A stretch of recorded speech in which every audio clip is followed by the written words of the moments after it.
Sebelumnya kita udah bahas kasus merek kayak Olive Fried Chicken, Popeye Fried Chicken, terus Nutrisari juga itu yang digugat tuh. Ya, Katanya ada kasus baru lagi nih Jis sekarang. Kasus merek apa Jis? ya ada kasus gugatan merek lagi nih, yang mereknya sudah terkenal nih, Oke. yaitu Solaria melawan Solaris. Wah Solaria nih ya. Solaria dan Solaris. Kenapa nih? Kenapa nih? Ya, jadi Solaria itu kan dia udah bisnis duluan, terus dia daftar merek tuh di tahun 2000.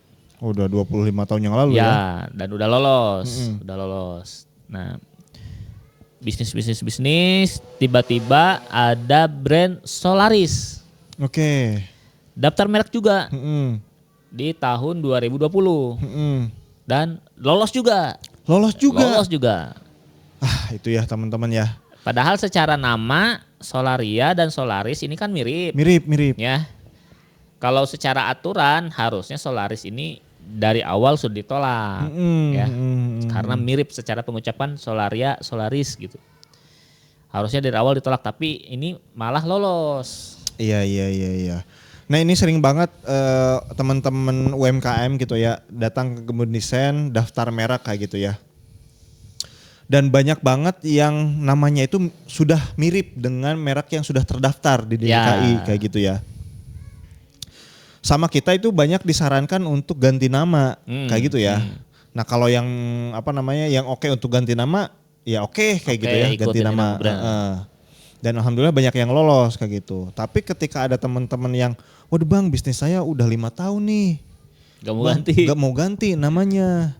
Toh ini juga ada yang lolos kayak gitu ya. Ya. Nah itu kita sering bilang tuh, ini mah anomali kayak tungtung sahur gitu. Menurut aturannya ini harusnya ditolak kayak gitu ya. Karena kan aturan itu banyak nih. Ada yang mirip pengucapannya ditolak, ada yang mirip hurufnya ditolak kayak gitu ya. Itu kan menurut aturannya ya. Dan banyak banget tuh aturan-aturan yang begini begitu itu pasti ditolak kayak gitu ya. Tapi memang kita itu nggak bisa menjawab ketika bang tapi kan ini mirip nih Solaria sama Solaris kan mirip kayak gitu ya. Iya. Tapi kok lolos kayak gitu? Iya. Kita juga nggak bisa jawab gitu. Padahal benar. menurut aturannya kan harusnya ini ditolak gitu. Nah benar, jadi si DJKI kan udah punya aturan. Tapi kadang DJKI meloloskan merek yang melanggar aturan. Nah parahnya lagi banyak pebisnis atau UMKM yang menjadikan merek yang lolos ini walaupun melanggar aturan dijadikan sama dia acuan gitu. Ketika ada yang mau daftar merek, bang saya mau daftar merek, wah nggak bisa. Tapi ini bang lolos katanya gitu. Iya. Kita tuh susah ngejelasinnya. Ini gara-gara ulah si DJKI-nya sendiri. Kita tuh ketika dijelaskan, wah ini anomali, mereka tuh tetap ya udah berarti saya bisa lolos juga kan gitu. Berarti nggak mau ribet gitu aja. Iya. Ya ketika ada anomali seperti itu ya kita jadi membuka ya bisa aja sih Pak lolos kayak gitu ya. Cuman faktornya keberuntungan aja kayak gitu. Jadi hanya setengah-setengah 50-50 kayak gitu ya. Ya bisa lolos bisa. Ya. Kemungkinan ditolaknya juga sebenarnya lebih besar kayak gitu ya. Kalau saya sih curiganya memang pengajuan DJKI ini diperiksanya manual. Sama staff lah, sama karyawan gitu. Sama manusia lah, bukan sama AI gitu. Sehingga mungkin ada kalau manusia kan ada ngantuknya, ada lupanya, ada mungkin lagi banyak pikiran gitu ya. Jadi teledor gitu ya. Gitu ya. Ya akhirnya udah gitu. Jadi lolos akhirnya yang melanggar aturan ini gitu. Iya. Seperti si Solaris ini. Iya. Nah ini ujungnya gimana nih kasus si Solaria dengan Solaris ini Jis? Nah akhirnya Solaria menggugat Solaris. Oke.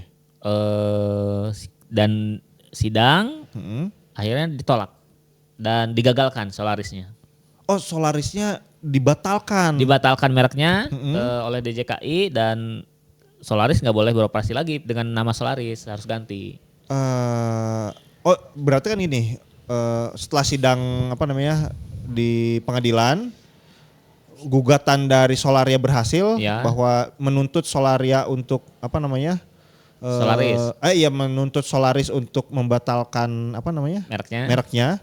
Sehingga rujukan dari pengadilan itu ke DJKI tembus, ada tembusan kayak gitu ya. DJKI ya, ada aturan apa namanya hasil sidang ini harus dibatalkan. Ya udah batalkan kayak gitu. Iya. Hanya nerima seperti itu aja ya. Mereka nggak dapat konsekuensi apapun nih si DJKI nih. Iya. Nah itu harusnya sih yang menolak Solaris itu DJKI dari awal. Kenapa dia harus nunggu ada sidang dulu baru nanti dibatalkan mereknya gitu. Nah penyesalan ini pun dirasakan oleh si owner Solarisnya sendiri. Dia bilang, wah harusnya Solaria itu menggugat DJKI katanya. Jangan menggugat saya katanya gitu.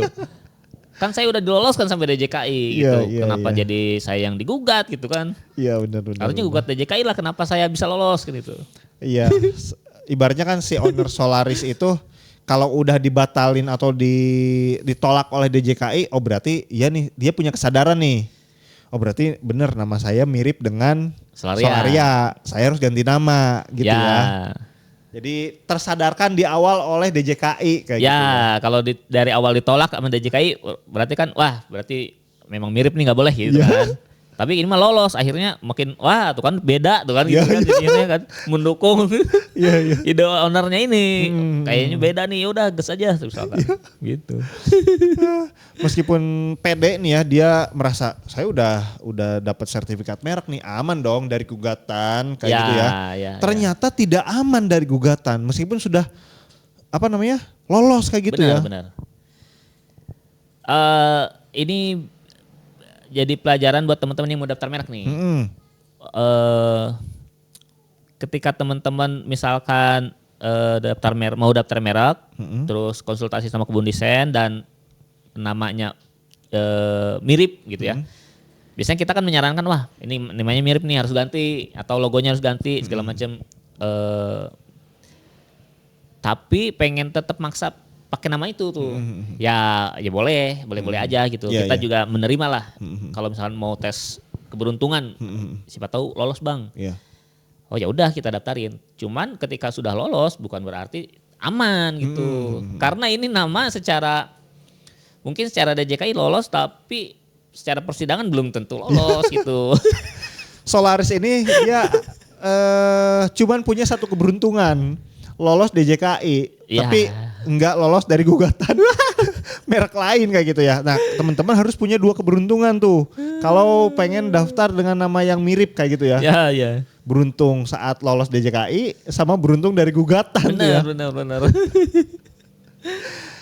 Nah misalkan teman-teman Jis enggak, kalau ngandalin keberuntungan doang nih apa namanya ya deg-degan lah ya. Ya udah deh kita andelin bacaan statistik, bacaan aturan lewat kebun desain bisa nggak? Bisa, karena kebun desain kita baca aturannya dan kalau mau daftar merek kan kita cek dulu nih sesuai aturan atau enggak, ada yang gagal atau enggak gitu. Nah memang paling benar daftar merek itu dari awal sesuai aturan. Jadi ketika nanti ada yang gugat pun, wah ini kan dari awal udah murni lolos karena aturan nih gitu, bukan karena kesalahan gitu. Nah buat teman-teman yang mau daftar merek lewat kebun desain bisa silakan hubungi nomor WA yang tertera di layar atau di deskripsi. Bisa juga sekalian dengan logonya, Bang sekalian desain logonya nih, boleh. Gitu. Gampang banget ya teman-teman ya. Saran-saran kita itu nanti kita bisa diskusikan, kita bisa tunjukin aturan-aturannya kalau pengen lihat kayak gitu ya. Kayak gitu gampang tinggal WA aja kayak gitu ya. Oke, thank you, sampai jumpa di video kita selanjutnya. Bye-bye.